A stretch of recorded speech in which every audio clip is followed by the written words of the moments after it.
All right, Sistas fans. Now, I went back when I was working on a couple of shorts and some videos last night. And I remember reading the comments on one of my videos. I think it was the episode review.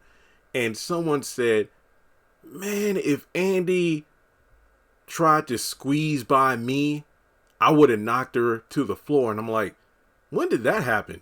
You know, because I watched the end of the episode when Zach answered the door and it was Andi and Karen and he let him in. And I'm like, no, I didn't see Andi squeeze by Zach. There's plenty of space. But it wasn't until I paid closer attention when, you know, Fatima was like, okay, have a seat. And we saw Karen, you know, take the solo seat to herself. Then we had Zach and Fatima sit by each other on the couch. And then Andi was like the last one standing. And when Fatima or was about, I believe Fatima was the first one to speak, like, so are you ready to talk? And before she could finish her sentence, Andi, you know, kind of pushed her way on the seat and, you know, as a signal to Fatima and Zach to scoot down. And I'm thinking to myself, she got some nerve. Not only did she pull a peppermint patty from a Charlie Brown Thanksgiving. If you don't know what I'm talking about, come on, Charlie Brown Thanksgiving. When Peppermint Patty invited herself and then invited Marcy and then invited Franklin over to Charlie Brown's house for Thanksgiving dinner. He didn't invite anybody because he was going to his grandmother's for Thanksgiving. So go back and it's the thing everybody talks about now, even more than the whole, oh, that special is racist because Franklin's sitting by himself on the other side of the Thanksgiving dinner table. No. Everybody's talking about how ridiculous Peppermint Patty was for inviting herself over. That's exactly who I thought about when Andi was inviting herself. If I'm not mistaken, Zach called Karen. Then Karen called Andi. Then Andi called Fatima. And when Karen called Andi, she's like, oh no, I'm going to meet you over there. What? Yeah, I'm going over there right now. And then she calls Fatima. What y'all mean with Karen for? Well, Zach, you know, we just wanted to talk to her. Well, I'm coming over there too. And it's like, who do you think you are going? Remember in the final episode of Zatima season 1 when Angela, you know, wanted Bryce and her to come over to Zach and Fatima's house to kind of, you know, talk about the whole is he bi thing. And she was like, Fatima, we're coming over. And Fatima was like, whoa, hold up now. I need to talk to my man first. So, you know, it's like, don't just invite yourself over. I mean, Fatima checked Angela now. And that's like her arguably second best friend, since it was stated like Belinda was her frat sister. So it's like, in terms of friend ranking, it's Belinda, then Angela. But then after the whole Belinda trying to put the moves on Zach, it's, I guess, Angela is the top friend by default. I'm not saying that Andi isn't a friend of Fatima, but I don't think she has this seniority. So, you know, I think Andi might be a number 3 or 4. I don't really know what the ranking is there. But for Andi to just self-insert herself into this meeting, I just couldn't get behind. But, you know, as, you know, people were talking, well, Jeremy, she's there because she doesn't want anything to pop off because she knows how Fatima and Karen are. Agreed. But when I looked at the scene again, that's my thing. See, I need to get my reviews out as soon as possible, but if it weren't for the anticipation of people wanting my reviews, I think it would be best if, you know, aside from doing my reviews right after the episode airs, give it like 24 hours and then go back to the episode, because I feel a lot better about it because I'm able to spot things that I wasn't able to catch the first time. For example, the whole seating thing with Andi scooching beside Fatima and Zach. And it's like, there's a whole love seat like right across from them, if I'm not mistaken, because what? In the first episode of Zatima, you got Zach and Fatima, and then across from them on the other side of the coffee table, you got Belinda and Angela, and then you got Bryce and Angela, and then you have a solo seat by itself right in the middle, kind of like at the head of the table. That's where Karen is sitting right now. But this video is really to dissect the certain things about how placement is everything. And that's why this video is called Andi Has Picked Her Side, or something to that extent. And a lot of people are under the, impression that because Andi sat with Zach and Fatima, that's kind of a nonverbal cue that, oh, she's definitely picking their side over Karen's. Now, you could argue, but Jeremy, I don't know. Karen is sitting in a seat where only one person can sit. That's true. But like I said, there's a whole nother couch section on the other side of Zach and Fatima. So you would think that Andi sitting over there might illustrate her kind of being on the outside looking in as, hey, I'm indecisive of whose side to pick, so I'm going to sit over here and observe. Very true. But I think another key thing people need to take account of, before going into the house, when, Andi was like, Karen, you want to leave your purse? No, but this is a setup. I have so much to say about that. I know the quick response is, there you go again, Jeremy.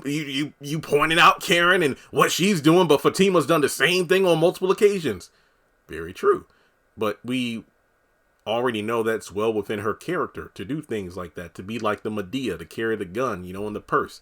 Karen is not known to do this. I'm not saying she hasn't done it before, but in my mind, I don't think there's ever been a time we've visibly seen her carry a gun. Yes, I'm well aware she pulled the gun out of her nightstand in season 1 to shoot Bean because Zach got stabbed. But that was within her home. I'm talking like on the regular. Have we ever seen Karen be like, hey, I'm carrying? Feel free to point that out to me if we have. But it's just like she went over to this house, quote unquote, expecting a setup. But her going in the home with the weapon kind of gives me the impression she has the intention to hurt someone, as opposed to, I'm going over there to see what's going on, Sure, Fatima rocked the all black look and whatnot when she got to the penthouse, but, it was kind of like a 1-on-4 situation. And I'm not saying that you're giving Fatima excuses. Again, it's well been established in her character to be someone carrying in a purse, as opposed to a Karen. But the way I also looked at it is, given that Andi purposefully sat beside Fatima, it's Zach, Fatima, then Andi, could that be somewhat of a, hey, I know Karen's carrying, so in the event she tries to pull something, I'm sitting in front of her 2 targets, so it's like, hey, you got to get through me to get through them. Maybe that's, and not to mention she knows Fatima's carrying, but, this is within their house. Fatima, I mean, I've never watched The Office, but I have watched clips like, imagine her pulling guns out from underneath coffee tables or cushions in a pillow. You just never know. Hell, Andi could be sitting on top of a gun right now. She don't even know it. But all I'm saying is, while I do still feel that Andi's inclusion in all this is a bit forced, I do understand better now. Like, okay, yeah, she came over there to hopefully prevent something in case something went down. But at the same time, the moment I knew Andi has no control of the situation was when she offered to take the purse, and Karen was like, thank you, friend, but I'll carry it in there anyway. And anytime Karen does that kind of condescending tone of the word friend when talking with Andi, that's kind of the signal that Karen's on her shit. Like, she's going to do what Karen's going to do, as opposed to what Andi is advising her to do. Case in point, go back to the penthouse scenario from season 4, when Fatima was invited over by Karen specifically to hurt her. When Andi knew what was going on finally, which she didn't figure the shit out until Fatima was already coming up on the elevator, she tried to call Fatima to stop it, like, hey, don't come up here. But then Karen was like, no. Listen, I got the, basically, Karen has that certain tone of, hey, you know what? I got this. As in, I don't want to take your advice. You can keep it. I'm doing what I want to. So yeah, does it, look like the placement of the character shows that she chooses a side? Yeah, definitely. Andi's on team Zatima. But let's take it another step further. When we get the preview of next week's episode and the ladies are at the penthouse, you have Andi and Karen, but there's a huge gap between them. You got Danny and Sabrina sitting on the couch just observing, which definitely demonstrates the whole dynamic of the sisters group. I don't even dare call it a circle at this point. But it's just that Danny and Sabrina are kind of always on the outside looking in, but this time they're inside of the line between Karen and Andi. Just how far apart they are. The fact that you knew they were engaged? Yes. You knew all this time? And it's like she only knew for a couple hours. Because, Karen is always feeling, separate from the rest of the group. Like when Fatima was invited to stay at the penthouse, Karen was sitting all the way on the other end of the couch while the other four girls were sitting together. Then when they moved into the kitchen, Karen was all the way over in the corner by the counter while, I think it was Sabrina and Fatima, they were sitting down on one side of the kitchen island. And then on the other side, standing up, was Andi and Danny, while again, Karen was off to the side. So in this case, Karen, you can almost feel like more and more she's being isolated from the group based on the fact she feels constantly betrayed by everyone else. She stands alone. Technically, she's standing or sitting with a baby inside of her, so she's like standing for two right now. So I really do feel like, Andi, while I didn't like the way she involved herself in the meeting because, she thirsts for the drama, she wants a front row seat to it. But the more I think about it, yeah. Could it have been handled better? Yeah, but I guess we have to fast track to get to where we need to go. Even though, wouldn't it have worked better for her if she didn't show up?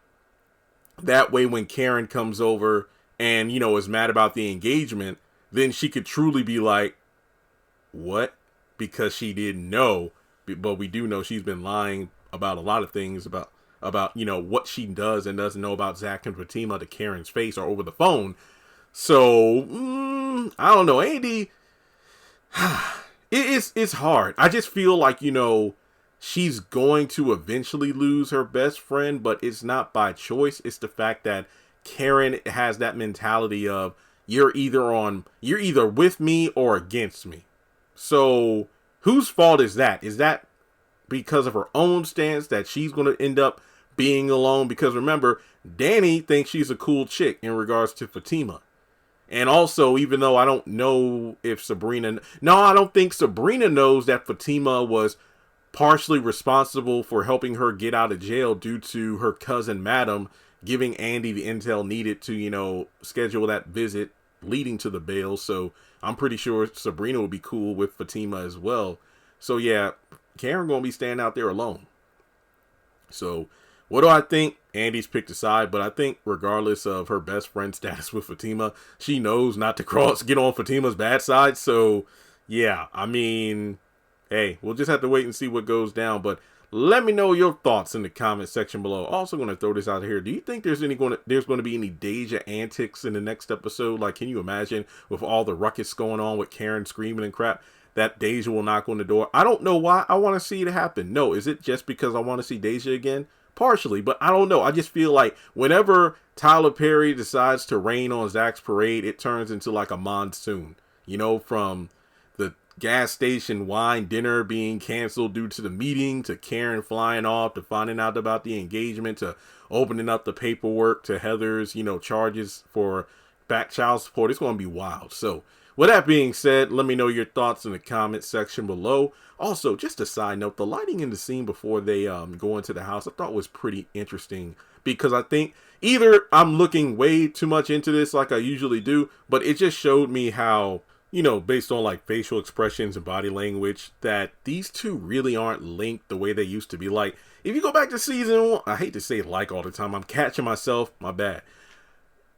It's similar to season 1, where I told you all that I think, what was it, a week or so ago, just for fun, out of curiosity, I'm like, let me go back to season 1, and I watched like maybe the first 2 to 3 episodes, no notes or anything. I just watched to watch it, and I'm like, dang it, I did it again.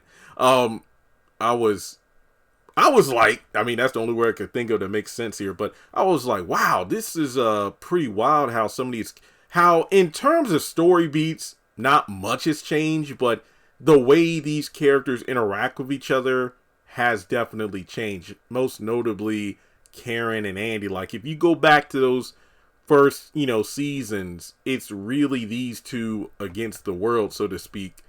But as time has gone on, you could definitely tell the rift between them has been formed. You could almost argue it's been festering since season 1, but the crazy thing is, back then it was Karen trying to pull Andi away from Gary, but now the roles are reversed, where it's like Andy's the one trying to pull Karen away from Zach and Fatima, so yeah. Also, I don't know, again, it's the lighting.